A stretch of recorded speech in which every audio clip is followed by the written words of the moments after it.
ऐसा हुआ तो बादशाह सलामत मिल जाएंगे और ये हम होने नहीं देंगे। बगदाद की आवाम को अगर पता चला कि बादशाह सलामत खैरियत से नहीं है तो अफरा तफरी सी मच जाएगी, और ख़ास तौर पे बेगम साहिबा। हमें बेगम साहिबा को इस खबर से दूर रखना है। बादशाह सलामत को आवाम नहीं, हमारे जासूस ढूंढेंगे। आप सही कह रहे हैं वजीर आला, आपको इन सब बातों में हमसे ज्यादा तजुर्बा है, इसलिए आप जो भी कह रहे हैं हम वही करेंगे। जी बेहतर। हम अम्मी जान से कह देंगे कि अब्बू को अचानक सियासती काम से बगदाद से बाहर जाना पड़ा। लेकिन वजीर आला एक और बात है, हम उस दिन जब खैरात बांटने गए थे तो हमने एक ऐसे शख्स को देखा जो हूबहू हमारे अब्बू जैसा दिखता है। अब हमें ऐसा लग रहा है कि वो हमारे अब्बू ही थे।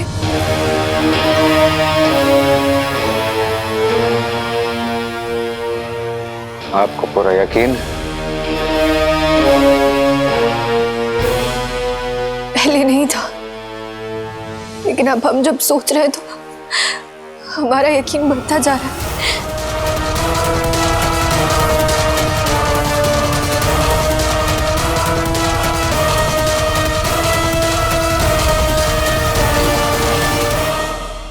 आप बेफिक्र रहिए शहजादी। बादशाह सलामत को ढूंढने के लिए जितने हम बेकरार हैं, शायद ही पूरे बगदाद में कोई हो। शुक्रिया वजीर आला। शहजादी ने किस बादशाह को देख लिया, हमें अपनी तसल्ली के लिए जाकर बादशाह शाहनवाज को देख लेना चाहिए।